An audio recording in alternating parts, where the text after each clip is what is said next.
Team India విధ్వంసకర opener అయిన అభిషేక్ శర్మ ప్రస్తుతం తన ఫామ్ కొంచెం డిప్ అవడంతో చాలా ఇబ్బంది పడుతున్నాడు. అది ఎంతలా అంటే టీ20 వరల్డ్ కప్లో జరిగిన తన 3వ మ్యాచ్లో కూడా డకౌట్గా నిలిచి మరోసారి బాధతో వెనుదిరిగి వెళ్లిపోయాడు. క్రికెట్ చరిత్రలో మంచి మంచి రికార్డులను బ్రేక్ చేసి సరికొత్త రికార్డు క్రియేట్ చేసిన అభిషేక్ శర్మ ఇప్పుడు వరుస డకౌట్లతో ఒక చెత్త రికార్డును కూడా లిఖించుకుంటున్నాడు. అదేంటంటే టీ20 వరల్డ్ కప్లో హ్యాట్రిక్ డకౌట్స్ అనే బ్యాటర్గా ఒక చెత్త రిమార్క్ అయితే అభిషేక్ పై పడింది. ఈ వరల్డ్ కప్ కంటే ముందు అభిషేక్ శర్మ భీకర ఫామ్తో పరుగుల వరద పారించాడు. అలాంటిది ఎంతో ప్రతిష్టాత్మకమైన వరల్డ్ కప్లో మాత్రం రాణించలేకపోతున్నాడు. మొదటగా అమెరికాతో జరిగిన మ్యాచ్లో గోల్డెన్ డకౌట్ అయిన అభిషేక్ శర్మ ఆ తర్వాత అనారోగ్యంతో నమీబియాతో జరిగిన మ్యాచ్కు దూరమయ్యాడు. ఇక ఇక పాకిస్తాన్తో జరిగిన మ్యాచ్కు రీఎంట్రీ ఇచ్చిన అభిషేక్ శర్మ ఆ మ్యాచ్లో దుమ్ము లేపుతాడని అంతా అనుకున్నారు. కానీ ఆ మ్యాచ్లో కూడా 4 బంతులు ఆడి ఒక్క రన్ కూడా చేయకుండా వెనుదిరిగాడు. ఇవి రెండు కూడా యాక్సిడెంటల్గా జరిగాయనుకుంటే లీగ్ దశలో చివరి మ్యాచ్లో నెదర్లాండ్స్ మ్యాచ్లో కూడా మళ్ళీ అది రిపీట్ అయింది. దీంతో ఒక్కసారిగా ఫ్యాన్స్ అందరికీ అభిషేక్పై నమ్మకం పోయి విపరీతంగా హేట్ రేట్ పెరిగింది.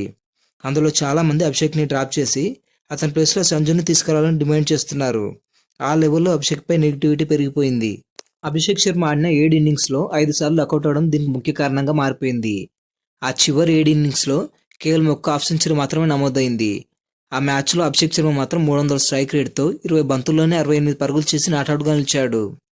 ఇక మళ్ళీ ఆ తర్వాత మ్యాచ్ నుంచి అతని డౌన్ఫాల్ అయితే మొదలైంది. ఈ దెబ్బతో అభిషేక్ శర్మ పేరుపై డకౌట్ల రికార్డులు క్యూ కడుతున్నాయి. ఐసీసీ టీ20 వరల్డ్ కప్ చరిత్రలో వరుసగా 3 మ్యాచ్లు డకౌట్ అయిన 4వ బ్యాటర్గా అభిషేక్ శర్మ నిలిచాడు.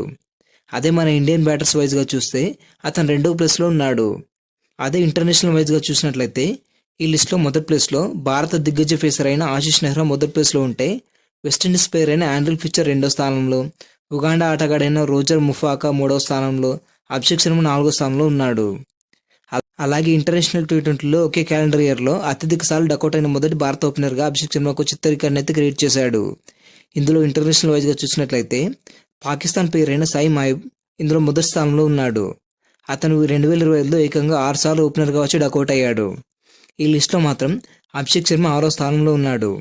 ఏది ఏమైనా మహాభారతంలో కర్ణుడికి అత్యంత అవసరమైన చివరి నిమిషంలో తను నేర్చుకున్న విద్య ఎలా అయితే గుర్తుకు రాలేదో అచ్చం అలాగే అభిషేక్ శర్మ సిచ్యువేషన్ కూడా ఇప్పుడు అలాగే మారిపోయింది.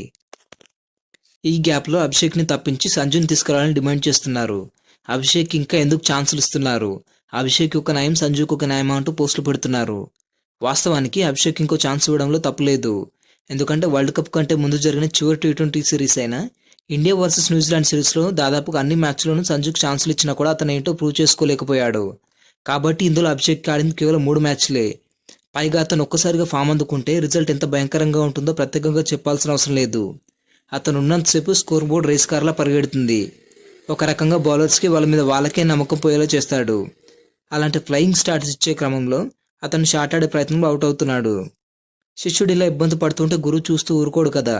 అందుకే అభిషేక్ని మోటివేట్ చేయడానికి స్వయంగా యువరాజ్ సింగే రంగంలోకి దిగాడు. అభిషేక్ చేసే తప్పులను సరిదిద్దడానికి ఆల్రెడీ అతను బయలుదేరాడు. కనీసం ఇప్పుడైనా అభిషేక్ ఫామ్లోకి రావాలని కోరుకునే వాళ్ళు లైక్ చేయండి. ఈ వీడియో నచ్చినట్లయితే లైక్ చేయండి. ఇలాంటి మరిన్ని అప్డేట్స్ కోసం మన ఛానల్ని సబ్స్క్రైబ్ చేసుకోండి.